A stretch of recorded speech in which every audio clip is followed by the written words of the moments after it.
All right, Texans offense front and center, not really that new of a thing. And now we have Nick Caley front and center, and he is defending his honor, Cody. We're a few sleeps away from Texans versus Titans. Texans were back in the building today, and Nick Caley is defending his honor.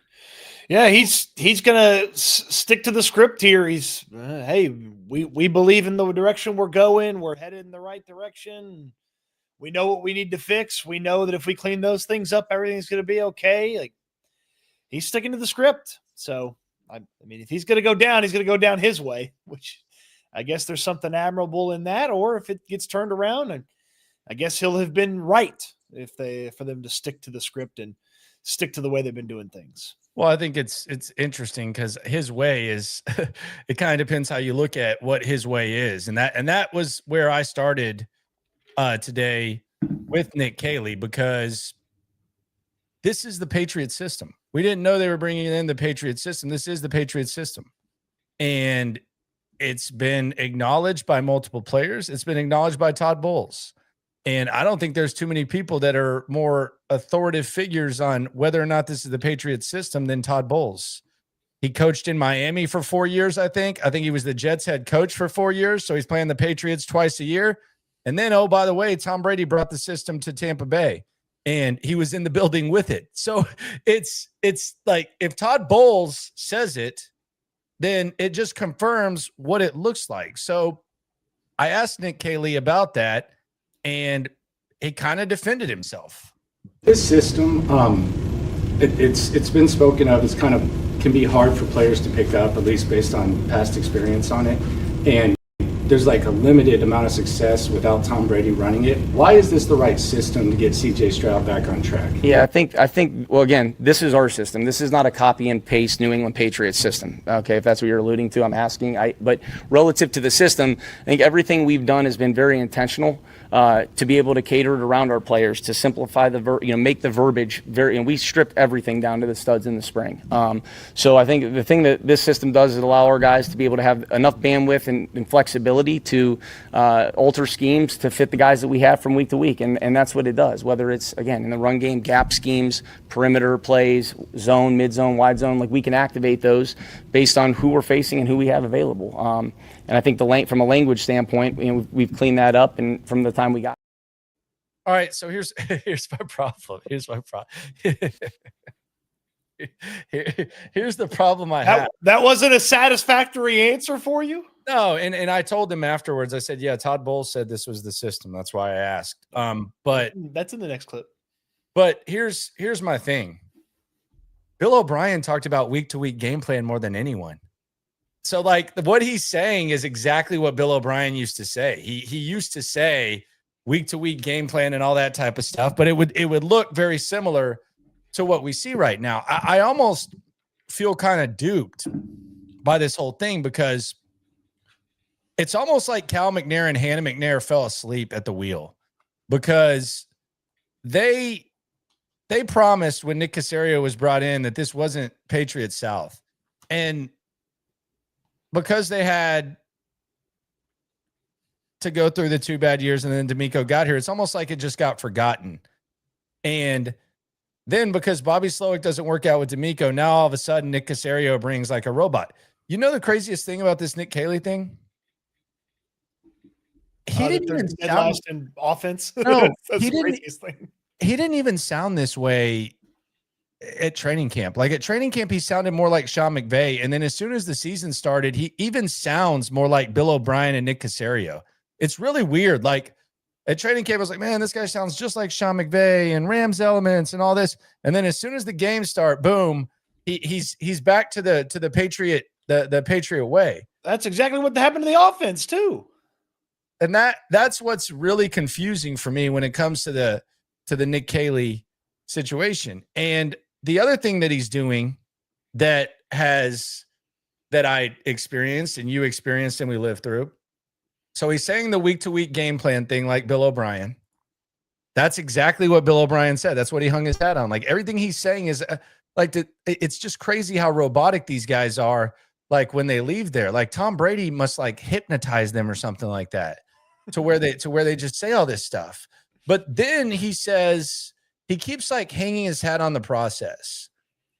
And I think like in life, like if you have a certain set of morals and like you always stick to that like foundation, like whatever, like morals, I think that's cool. But in something that's performance driven, if the results aren't happening and you just keep hanging your hat on the process, I think it's a little bit out of touch. And it's kind of what we've seen with the Patriots. Remember, like when I asked Nick Caserio, the second question I asked him this offseason was, so is process over results gone? Because that was what it was in the rebuild. Like, how would you describe this? And he talked about, yeah, we always like our process, blah, blah, blah. Nick Caley has the worst offense in the league, and he's confident in the process. My question would be why? Why? Because the Tom Brady years were so great that you saw it work, and you think that it's destined to work because you saw it work in those years. I don't get it, but I asked him, and this is what he had to say about that. And I did have to throw in that Todd Bowles said it, and Todd Bowles kind of knows what he's talking about. Todd said it was the New England system. He said it looked familiar. Todd Bowles said it, and that's all I asked. Yeah, that's the only reason I asked. But with the process, it seems like how are you confident in the process if the results early on aren't playing out? In other words, like, do you go back and say maybe the process is the problem? It's not necessarily what's happening on game day. Yeah, sure. We look at everything. So from a process standpoint, look, when we go out and we execute and we do the things that we're supposed to do out on the practice field or even in moments in the games this year, we've had success and done good things, and there has been efficient runs and there has been production. Okay, it just hasn't been to the level of being consistent enough. And I think, again, I believe in the process. I believe in what we're asking the guys to do. And we're going to evolve and change to do. We're not going to ever ask a guy to do something that we don't believe that they can do. I would never do that in any situation. So, the focus is on just playing cleaner football, being more consistent, and if we can do that, I'm confident that you'll see results. I really am. Okay, buddy, y'all have the worst offense in the league. Like, we've done some good things like that. That's just weird. Like, that's just. Yeah, we've done some good things. Yeah, there's probably going to be a chance that you make a few plays in the NFL. You have the worst offense in the league. Like in damn near the overwhelming majority of the categories, like you have the worst offense in the league. So if it's always going to be you trust your process, and it's always going to be, well, there's a few good things that we hang our hat on, where are we going here? Like it's a massive duping with what's happened and what this looks like right now. And it's an indirect player blame too. If the process is right, well, the players aren't getting it right.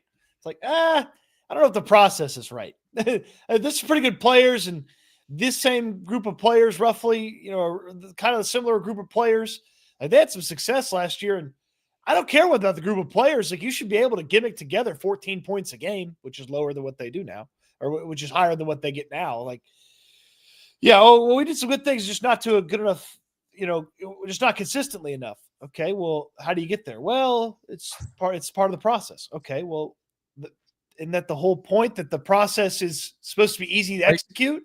What do you like?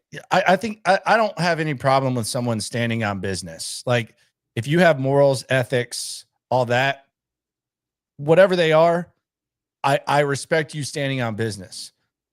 But like, if me and you started this show and let's say that it didn't do well or whatever, like, how would you still be confident in your process if the results aren't happening in something like that? And again, this is the other thing that I have to make clear every time I talk about this. So we live this crap like as close as you could possibly live it when it comes to what that New England Patriot crap was. But this is the same language that they used when they went in, when they found their way to football hell. And that's what I think is really, really dangerous about with where they are right now, is that this language, this temperament, this system, like this is how they found their way into football hell, to where nobody in their right mind wanted to play here. Nobody wanted to coach here. No fans wanted to go to games. Nobody trusted you. And the thing is with Cal and Hannah, it's eventually going to get to y'all if this keeps up, because the way that people feel when they hear this Patriots bullshit, when it doesn't work and you get mansplained, is it's very familiar, and it doesn't take much for you to snap back and remember that and just completely wipe away what's happened. It was that much of a BS experience for a lot of fans, and that's the danger zone that they're in. It's one thing for Bobby Slowick to go up there and say what he says, but I don't think people started having trust with like the organization and kind of rolled their eyes. But there's a reason Cal McNair went up there and said we don't consider ourselves Patriot South. Now all of a sudden you're acting like Patriot South, and oh, by the way, you happen to suck and you happen to be worse than you were last year. They're treading a fine line right now with the way they're functioning and what they're doing. And we're going to be in this no matter what. But I feel like Cal and Hannah kind of enjoy like being in/out of the spotlight, but it's going to be on y'all, because the same shit that y'all said y'all were trying to avoid, it looks very familiar right now. It sounds very familiar right now.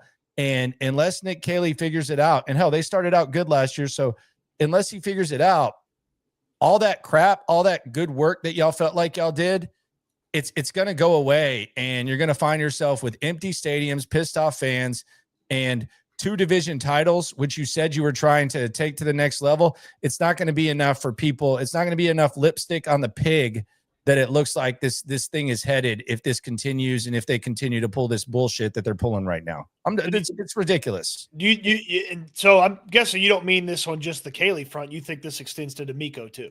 No, I think D'Amico gets to clean it up. I think D'Amico gets to clean it up, but I mean, I think D'Amico's drinking the Kool-Aid too with them. Like I think D'Amico is kind of, I think there's been I think Caserio has kind of had an influence on D'Amico too at this point. And I know they like working together, but I don't like watching this shit. Like I don't like watching this shit. Like it's not, and they didn't want us to have to watch this shit, the New England stuff. Again, I keep going back to it, but Cal said it. So like there's a reason that he said it. No one asked him. It was in his opening statement. We don't consider ourselves Patriot South. You look a lot like it right now. That's a problem, man. Like I don't, it's not that they're losing. It's not that they're 0-3. It's that it's the same BS that they said that they wanted to get away from. So it's not, I get that everyone's going to have a down year in the NFL, but you're starting to do the stuff that you didn't want to do. Yeah, well, I would say this: if they somehow, some way, had 2 wins or 3 wins, him going up there and saying, "Yeah, the process, we're close," it'd feel a little bit different. Okay, it'd feel a little bit different. I don't know that I'd believe him, but it would feel a little bit different. It'd be easier to stomach. Getting this when they're 0-3, I mean, it's not great. If only he'd coached somewhere that wasn't New England and he could draw on that experience. I'm saying. Oh, wait, he did for 2 years. That's one of the main reasons people were excited, myself included, about him getting the job. And then there's not a callback to what he saw in LA. It's just, hey, here's this Patriot stuff that I'm comfortable with. And I wonder if he got nervous as like games that mattered got here, and he just went back to what he knows. Like O'Brien, just like O'Brien against the Chiefs, it's a different level. But like Bill O'Brien in the regular season, he's ballsy and stuff, but then once it gets to big time, he doesn't have a play. Like it's just, or maybe there's like a little bit more hands-on. Like maybe Nick Caserio's helping. Like maybe Nick Caserio's like a resource for the offense again. I don't know. The beauty of it is they can say, and maybe he can actually, like what he's saying might actually be true, but they can come out and say that it's a long season and, we're going to figure some stuff out and all that.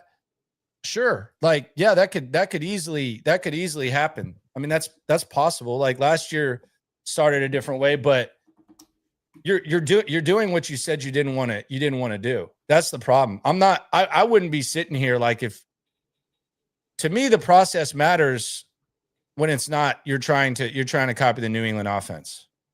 And to insult people and say that this is not a copy paste. Okay, that's fine. Maybe it changes. Maybe he's like an innovative guy. Maybe he's like a big adjuster. Maybe he's a slow starter. Bobby Slowick was a fast starter. He was a slow starter.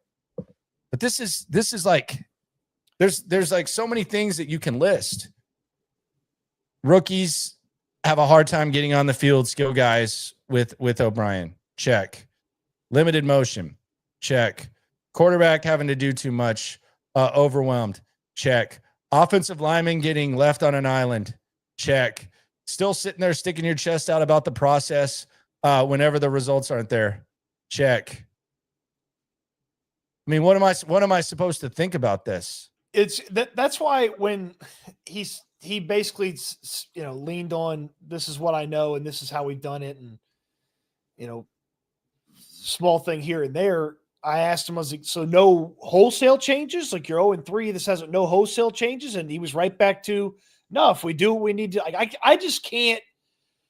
What he's saying needs to happen, and how that will affect the offense. Like, I don't think that's solving. Like, if they have a couple of less, small or negative runs and a few less penalties, all of a sudden this offense is going to be humming. Like, I don't see that. I'm not buying that element of it. Like, oh, well, we're bad on first down and second down. Well, you were 2nd and 12 to start the game last week, and you threw beyond the sticks, and then that was kind of the last time you threw beyond the sticks on a 2nd and long or 3rd and long. You do realize, and I'm not trying to like do the you do realize thing to you, but I'm just saying, like, this is more directed at them. You do realize the Jags had more penalties than the Texans on Sunday, on top of the drops.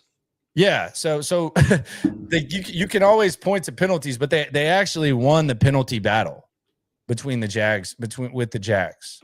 So yeah, again, I'm just not buying that they're like that's why close never made any sense, and they can change why or how they say the word close, but like that's why close never made any sense when they talk about this offense, because you're really not like a 3-4 plays here and there from like changing the whole outlook of this thing. Like, you're telling me if you had a couple of more 2nd and 6s versus 2nd and 10s, this thing would just be, whew, like it'd be so red hot and we'd be burning ourselves on it. Like, I'm not buying that at all.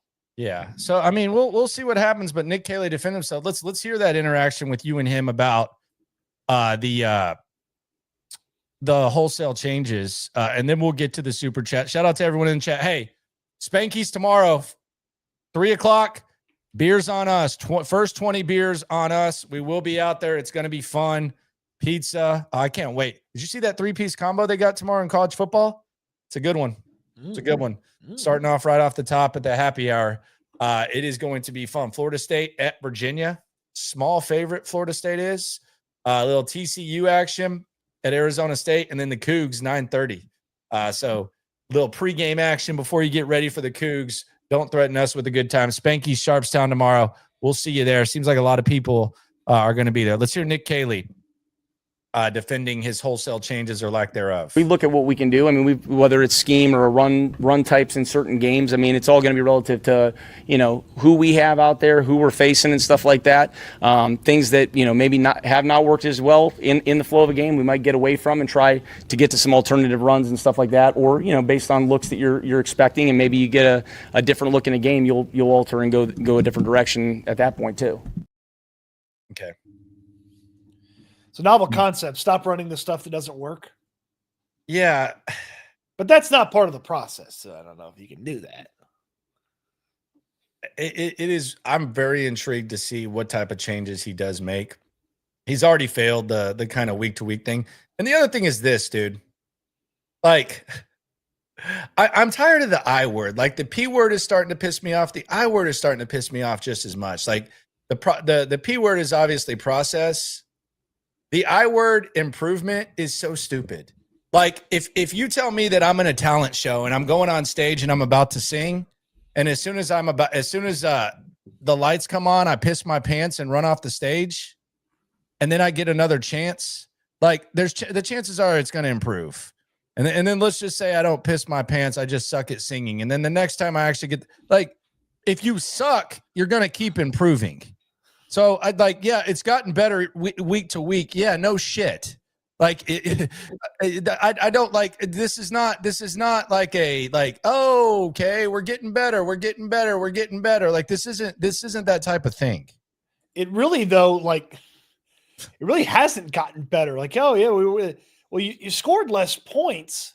So did it get better? And you only scored when the other team totally unquestioned effed up. So is it better?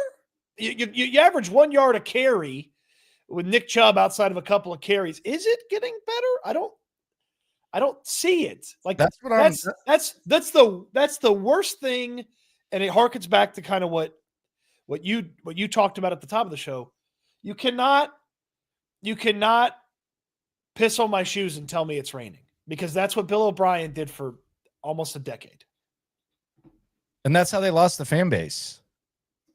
Like that whole like Patriot BS and stuff is how they lost the fan base. That is why Cal McNair had to go flip burgers. Like it's because of that stuff. So maybe Cal's gonna make steaks. Like maybe if they keep this up, Cal's gonna upgrade from burgers to steaks. Maybe he'll start getting out there 14 hours before and making ribs, because this is the same stuff that drove people crazy. Say what? You don't need 14 hours for ribs. I don't know. I'm just fascinated by it. But the tough part too is this. I look at this like Nick Caley. He's got if this was a class he's taking, I mean, he's failing miserably. Like the class, like he's doing a bad job. He's not showing his work. He's answering the same answers on the essay thing that didn't work the last time. Like it's a bad job. The next test, it's worth less than the other tests because it's supposed to be an open book test because it's an easier opponent. You know, it's the Tennessee Titans. They stink too. It's supposed to be easier. If you do bad on this test, well, you're in big trouble. This class may not be for you. If you do good, you were supposed to do good. We gave you the answer key ahead of time and you had open book. So it's like the path to rebuilding confidence. I had confidence it was going to be better than this. It was going to look better than this. It was going to be different.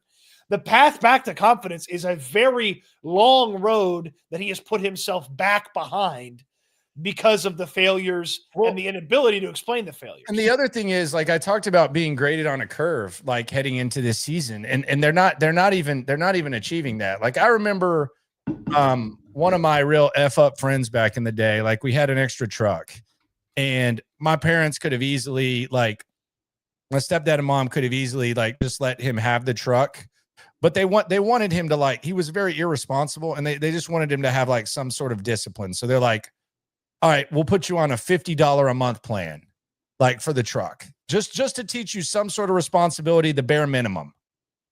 He was still skipping out on that and wasting his money everywhere else. Yeah. And it's like, we're not sitting here asking you to pay a full car payment. Like you're graded on a curve, and like this offense does not have to be good. This offense does not have to be good. They just have to be mediocre. Like a mediocre offense, we're talking about a 2-1 football team right now. That's the problem. I'm not sitting here expecting Nick Caley to be top 10 in offense. I think that's unrealistic. But this offense at mediocre, you're probably talking about a 2-1 team. And DJ deserves blame too. He has acknowledged that. But this is this system. We know this system, so it's frustrating. Yeah, that's the thing is it's not an incredible ask. Like they're not asking you to be the freaking Bills, okay, or the Lions. Just don't stink the joint up, and that's exactly what they've done for 3 games on offense. Let's talk about turf. Texans turf. Dan the man. He is the man, and he has my yard looking good. He's had my yard looking good for a while. It's the best in the game. Cody, I saw you go through all the beautiful layouts that Dan has. It doesn't matter what kind of yard you got. You want a putting green, you want a play area, you're big balling, you got the small backyard, you got trees, whatever. He's got you covered, and it's going to look like grass. It drains. There's customized draining. They don't just slop some carpet on there. Customized draining to where it drains. It's easier to clean up than grass. You can water it. You can clean it. A lot of time, you don't even have to a lot of the time, but they put the drain in there to where it's not even wet after it rains. It's beautiful. And I shopped around before I made this, before we created this partnership. I was a customer before. There's a lot. You can't go on Instagram, Facebook without seeing turf companies. Trust me, I've interacted with a few of them, kicked them out of the house very quickly. But then when Dan came through, he gave me all the options. That's what I did. That's what you should do. TexansTurf.com. Shout out to Dan the man. If you can think it up, he can do it. I mean, you want a putting green in the backyard. You want a putting green over in this corner, maybe a different one because you got some elevation over here. You want to do that. There's so many different things you can do. Just have him out for the free estimate. You can set that up right there on the website, TexansTurf.com. And while you're on the website, browse through all the beautiful things he's already done and just start imagining what it's going to look like when he does it for you in your yard. You're not going to be disappointed. TexansTurf.com. You will not. Now, you might be disappointed in the Texans offense. Let's see if the peeps are. Let's go to the soup. You ain't never Swarm. AV Traveler, always happy. Afternoon, Cody, Landry, and friends. Did Caley sound like a teacher from Charlie Brown today? No, because I was listening more intently to see if he could talk his way out of this thing. Jacob Hyatt says, copy Caley and paste him in the unemployment line. Damn. AJ Birmingham says, DC, no. MC Burke, dude spits bars at the podium. Yeah, Burke was kind of fired up today. When has Matt Burke ever cussed? Actually, he cusses a lot, just not at the podium. He cusses a lot, but he cussed at the podium. I found his, like, because the question was about random rant. The question was about CJ Gardner-Johnson without saying, hey, CJ Gardner-Johnson messed this up. But it was like, if one guy messes up, how does that affect your defense? And he went on this rant about it's never just one guy. It's never one guy messing this up. Sometimes you got to help a guy. Sometimes you don't help a guy. And when that guy's not getting helped, you let him know you got to go out there and win because we're not helping you, blah, blah. And then he got a little, and then he dropped the F-bomb there at the end. So, yeah, he was fired up. He's fired up. Shout out to Burke. Very nice. I liked it. I liked it. No, I enjoyed it. Good stuff. Tiemann says AFC seems wide open this year. We could sneak a wild card spot if the Colts keep struggling. So I laid this out yesterday on my stream. I want to lay this out for you because I think there is tangible stuff because it's easy to sit here and bitch about everything. It's not the goal, but sometimes the situation calls for it. But if you pull up, this is the tangible road towards what you're talking about. And I think it lays out a really nice layout of the Texans getting in the playoffs. And those of you that were on the stream last night, y'all I think they kind of like this layout. So for me, and I'm pulling up the schedule right now. I'm pulling up the ESPN version of it. If you look at this and you just look at this schedule, I think 5-5 is what you should strive for. If you want to set it up to where you can get in the playoffs. So you've already lost these 3, but if you can get to 5-2 in the next 7, then that would be how it happens. Now you got to let's take Tennessee and mark them off. So there's 2 right there. Okay. So right there, you already have 2. And then you would just have to go 3-2 in these 5 games right here. So 3-2, assuming that you take care of business against Tennessee, would be what you need. You got to go at Baltimore, at Seattle off the bye, San Francisco, they're banged up, and then you got Denver and Jacksonville. So if you can take care of business against Tennessee and then go 3-2 here and then get a regroup, then that's where you can start talking it. But I think that would be the tangible layout of hope right here is up to week 11. And you just take you start with Tennessee and you finish with Tennessee. So you look at it almost as, okay, got to win that game. Don't even know if they want to win. And then you're looking at 3-2 in those 5 weeks. If you're talking about riding the ship. So that's like the tangible, instead of just like saying it, that's the tangible visual of what it would look like. You really need Denver and Jacksonville, and if you can get it, obviously Baltimore would be great. I believe Baltimore is eventually going to be the AFC North leader. So their O-line's bad, dude. Well, the Cincinnati Bengals going to keep this up? Certainly not. Yes, they're 2-1. So, but Denver and Jacksonville is as close to Tennessee as a must win, because if You lose to Jacksonville, then you lose the season series to them, and that's the first tiebreaker in the wild card.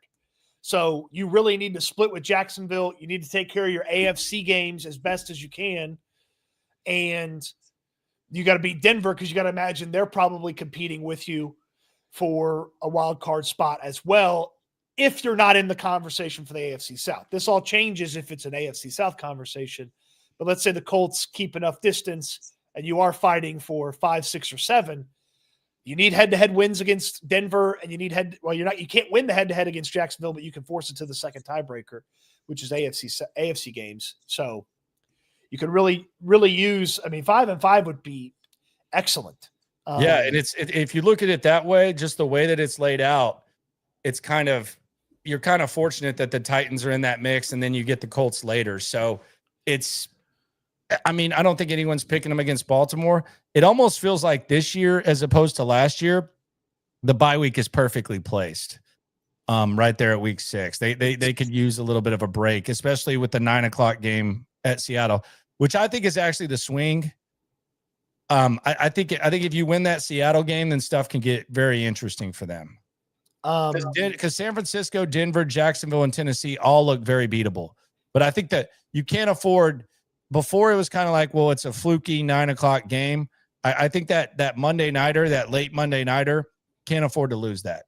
No, not at all.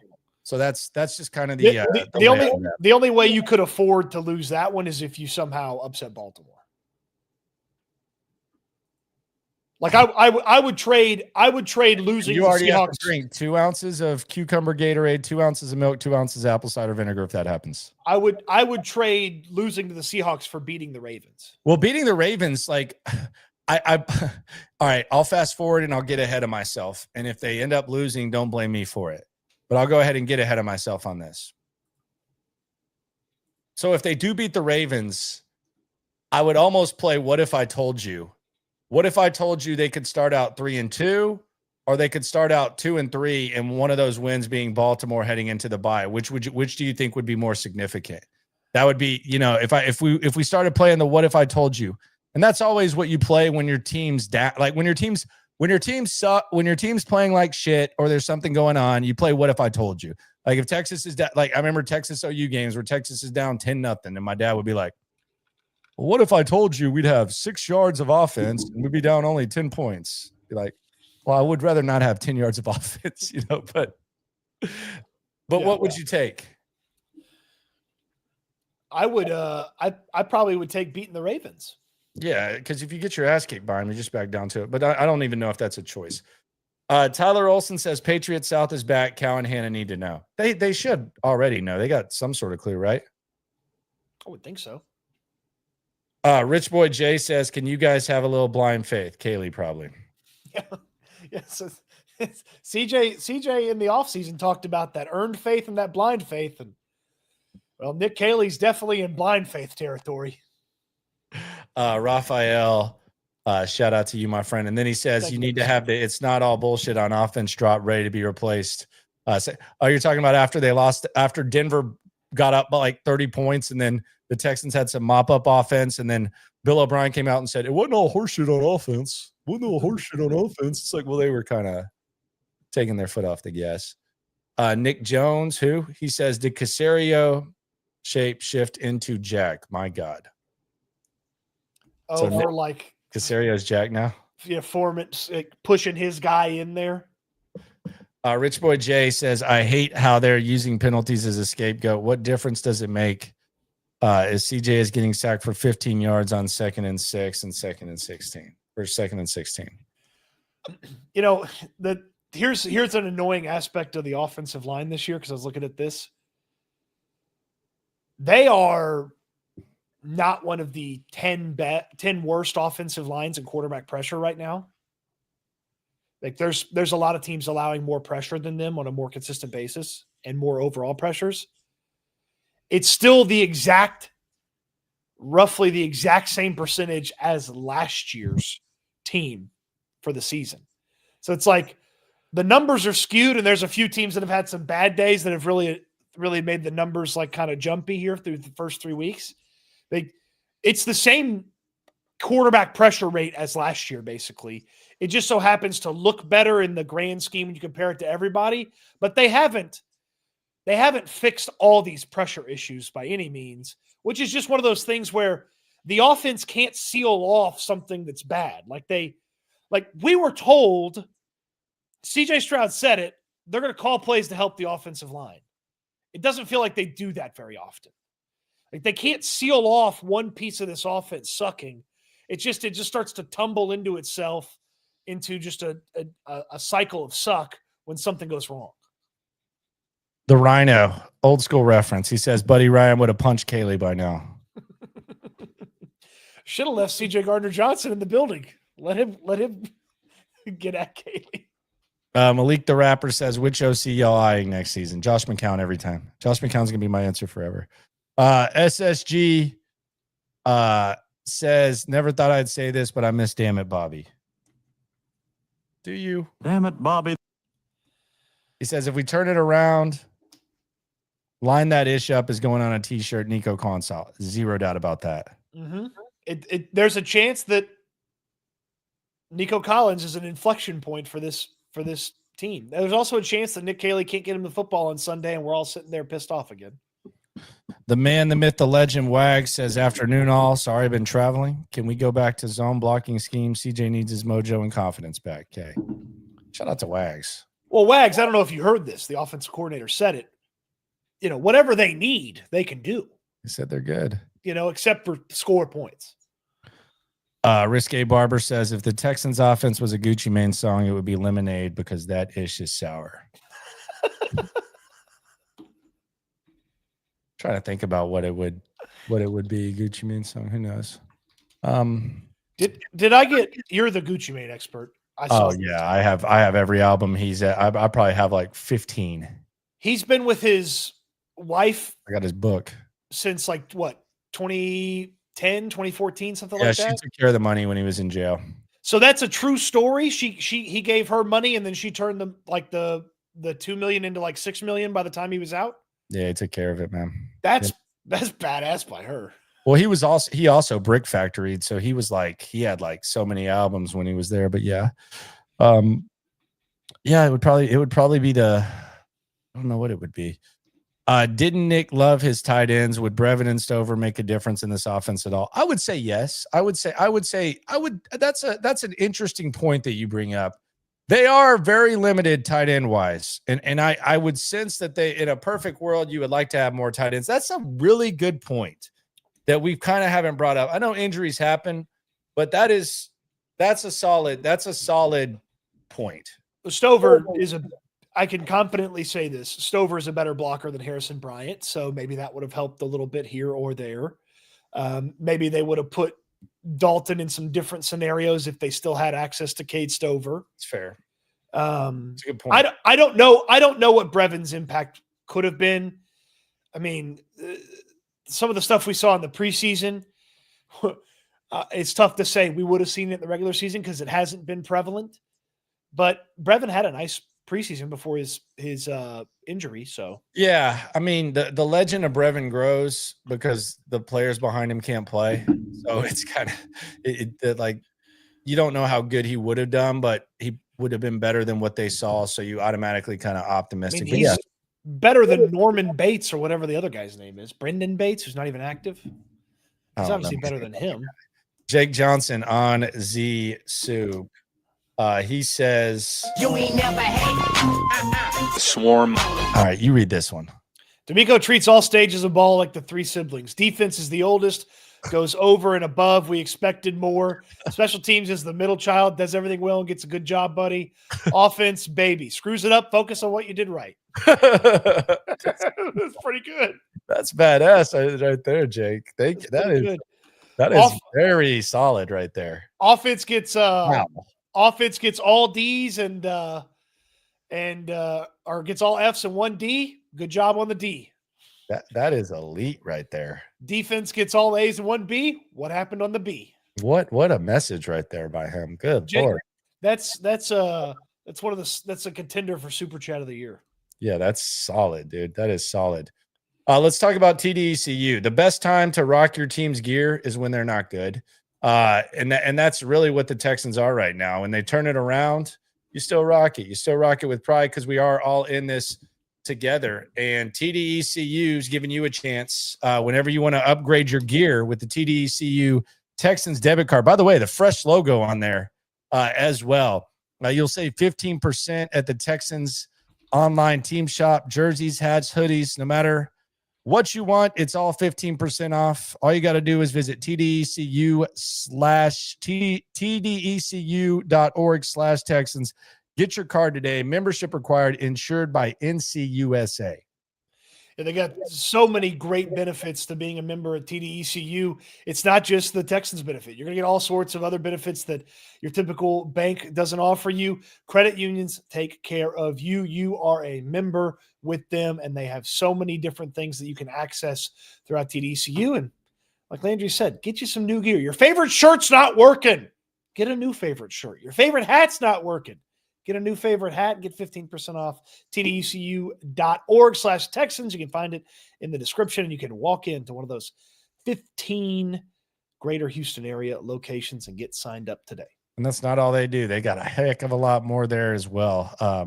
So check out everything they got at TDECU and appreciate them for riding along with us. Back to the super chat. Wags, he says, anybody on our PS who could help the development?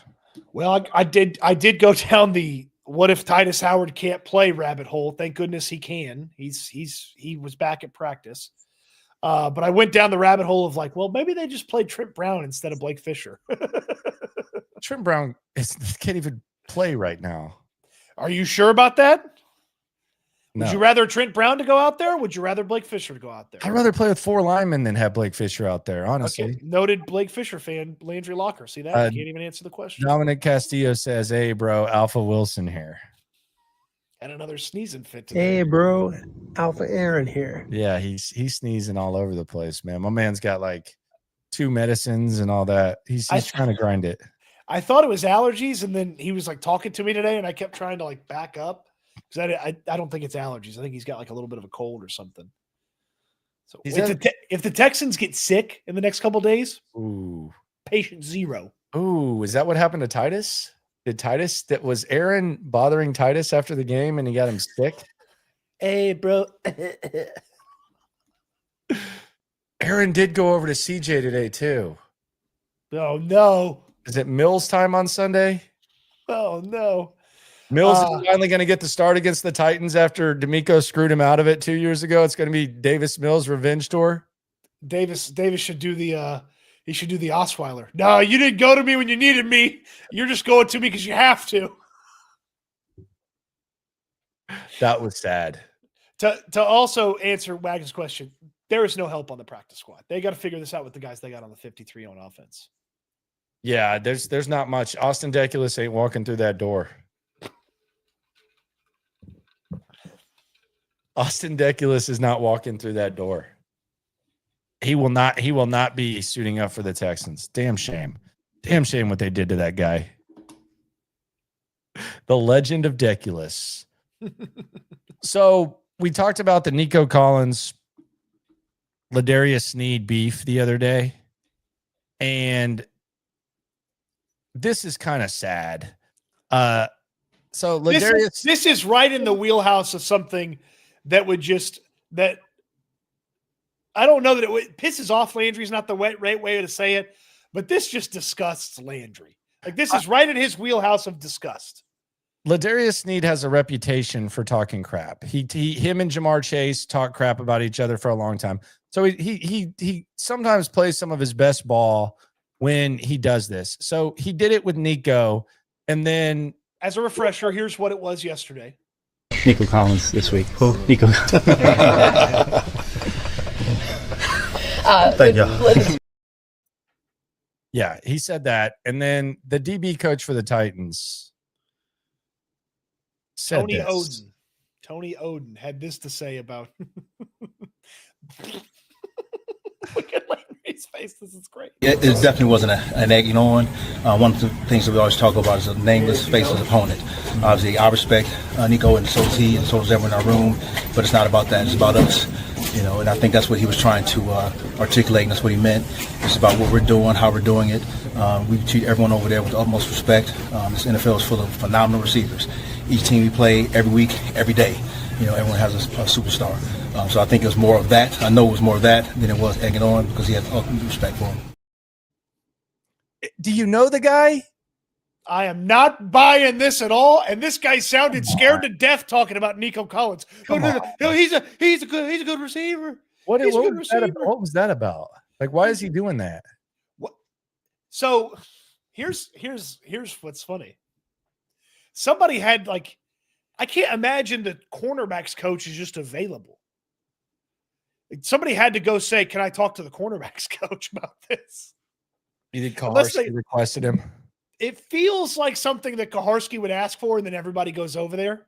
I think Kaharski is really trying to highlight this dumpster fire right now.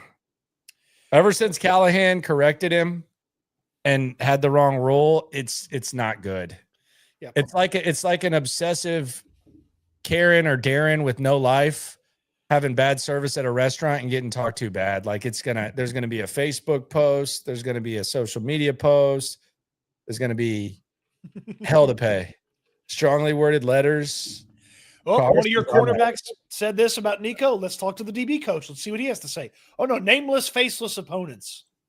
When's the last time we talked to a DB coach? Nameless, faceless opponents, huh? Okay, sure. Danny says, we'll find out Sunday Rock Bottom has a basement.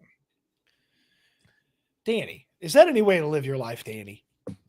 Danny, is that any way to live your life, Danny? Did you not just see the path? You beat the Titans twice, and then you just have to go 3-2 in between. Danny, if you can't buy in now, when can you buy in? If you can't get behind an 0-3 football team whose offensive coordinator runs an archaic version of an offense that sucked when it was here last time, when can you buy into the team? If you can't get behind a team that cuts a guy that they were super excited they got in the offseason, 3 games into the season, when can you get behind the team? Did you this morning, did you get my voicemail? My message? No, I deleted it immediately. You deleted my voice memo? I deleted your voice memo and your voice message. Come on, man. It gives me a preview of what you're saying, and then I didn't want any of your bullshit. You didn't listen all the way through to that. No. That's messed up, man. No, I didn't listen. That's messed up, dude. That's it gives me the little preview of what you're saying, and when you're sitting there saying that I'm a dark match wrestler, I'm not listening to it. So quit asking, in the immortal words of Nick Saban. I'm not going to listen to it. Quit asking. You left me a voicemail and you sent me a voice memo. It was such good material that I had to do it. I had to pull up the memo, pull up the voice memo. The voice memo doesn't save. You deleted it. I don't keep it. The All voice memo is not there. I think I can pull up the voicemail. Did you say something naughty on the voicemail? Should I not play it? Nah, it just do you want me to play it for the people? Nah, it wasn't as good as the voice memo. So I'll have to redo it some other time. Okay. I'll have to redo it some other time. It was basically just like ring announcer type stuff for WWE. Howard Finkel rolling over at his grave. That's what you did. Is he dead? Yeah, Howard Finkel's been dead for a few years now. It was something along the lines of it was tonight in the main event, Landry Locker is going to be here. You can go buy the Landry Locker t-shirt for $100, and for an extra $50 you can get the meet and greet. He'll sign it. Yes. Okay. And it was ladies and gentlemen, reminder, we will be live on Netflix for WrestleMania in 15 minutes. Souvenir shop is open. You can purchase the Landry Locker t-shirts and the customized championship belts along with a program for $150. But in the meantime, it is time for the dark match. Making his way to the ring by way of Brooklyn, the Brooklyn Brawler. Yeah, and this is where I thought I'd get an entrance, but apparently not. his opponent already in the ring because he doesn't have any music. Cody Stutes. I got some music. No, this is my theme song. Doo-doo-doo. Go fuck yourself. So do we have anything else on the Titans? Like the Cam Ward thing's not even getting played up. I would love to like break down some matchups. I think Jeffrey Simmons could be a problem as per usual. Not having Stingley is always kind of a rough thing, but I don't really have like a massive breakdown of this game. Maybe we'll get further into it tomorrow, but I don't have like a big breakdown of this ball game. No, I'm gonna do for Houston football. I'm gonna do some looking and see how D'Amico's done against rookie quarterbacks and see if there's a trend there. Damn, I must Pandeline. Big Jeffrey Simmons. I didn't know that was a.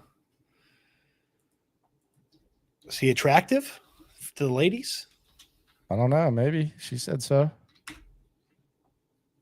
I don't know. Okay. All right. Didn't know. You should check out the can't play it here to get copyrighted. But speaking of Jeffrey Simmons and Gucci Mane early on, you should check out Gucci Flow with Gucci Mane and Finesse 2 times. Jeffrey Simmons gets the shout out in the first verse by Finesse 2 times. It's one of the best shout outs that I've heard in a while. Jeffrey Simmons got a rap shout out? Yeah, it's in Gucci Flow. Huh. It's in Gucci Flow with Gucci Mane and Finesse 2 times. It's pretty legit. He's absolutely one of the best players they'll play. He's one of my favorite players. I love Jeffrey Simmons. I feel bad for him that he's there. Like when they were getting like this guy's in Buffalo by the end of the year. When they were like a pain in the ass team, I was like, man, this guy, he just doesn't really get any help around him. But I love Jeffrey Simmons. I love Jeffrey. I think me and you are probably the biggest Jeffrey Simmons fans like that there is. I love him. I think he's awesome. Yeah, I mean, I don't know exactly what the value is out there, but it'd be tough for the Titans to move him. But I could also see where, all right, let's strip it down and figure it out. He's one of the only things that's got some value on there. So if somebody started calling in a few weeks and had the right offer, they got to at least think about it. I'm gonna listen to Gucci Flow now. He kills it. He kills it. He's like, they want to stop me like Jeffrey Simmons. I'm from North Memphis. It's the shout out. One of the best. Onzi Super Chat behind the veil says we really should ask why we keep running on 3rd and long. Because they quit. They don't believe. Give up. Past that. They don't believe. They give don't up. believe. Yeah, that's why. It's give up. Yeah, we know why. That's self-explanatory. That's self-explanatory. That's the equivalent of if a wide receiver runs a slant across the middle and the safety's coming and he just falls down and gets the alligator arms when the ball's coming through. It's obvious. That's what the runs on 3rd down are. 100%. Give up, please. There we go. And the one time they tried to have a lesser give up, but still kind of give up play, CJ dirted it into the ground. Didn't even get it to Woody Marks. He jumped. Yeah. All right. We appreciate y'all for rolling through. Spankies tomorrow. Spankies tomorrow. I already got my pizza ready. I might call an order ahead. They take orders 23 hours before. I think I am going to go pizza tomorrow. Yeah, you got to go pizza, and I'm sure you'll still get some apps. I know you. I don't think you're just going to get a pizza. See, I'm surprised on the on your little ring announcer bit that you didn't try to take a shot and the weight at the weight. No, I thought that was coming. That's immature, man. That's immature. Oh, because you're just the most mature guy we've ever seen. Come on, that's just immature, Cody. Oh, that's immature. So you just slide it in there late with the appetizer dig. Okay. So y'all get here. I Must Paneline's going to be there again as well, and we'll see y'all there. So appreciate everyone for rolling through. On to Tennessee tomorrow. We'll try our best. Subscribe, like, ride along. What is the theme song for SNL? Wags asks. TBD. It's Wayne's Bros. except it's the Wayne's Bros song. We're brothers, but except like that, not the colored part, the high five part. Yeah. Okay. Not the color part. Got it. I guess if anyone would mistake me for that. Because we're white. All right. Appreciate y'all for rolling through. Be sure to subscribe. I think they understood. Like, I just had to explain. Right along. Always remember Sonny on the soup, the late one. Shout out to Sonny. She says, hey, fellas, I got your first beer Sunday. Hopefully the guy that keeps coughing and sneezing and spreading germs doesn't get you sick. Thank you, Sonny. Thank you, Sonny. We appreciate you. Aaron gets kind of close when he talks to you too. That's the other, like today he was talking to me and I was just going down like this. And I was like, I'm not trying to be too rude. But I mean, you've been sneezing and coughing and you're trying to like, tell me something here. I'm going to go take some extra vitamins just to ward off the Aaron sick. I can't have Alpha Aaron imparting his sickness on me. Did you have Flintstone vitamins back in the day? No. You never took Flintstone vitamins? I mean, I've had them before, but I did not like consistently take them. Flintstone's vitamins went in. All right. Appreciate y'all for rolling through. Subscribe, like, right along. Always remember when it comes to this Texan stuff, whether you're sneezing or believing in your process, when it comes to this Texan stuff, we're all in it together. Hey, my process is always eat good, sleep good, be good. We'll talk Texans again soon. Thanks for watching, everybody. All right, Casario.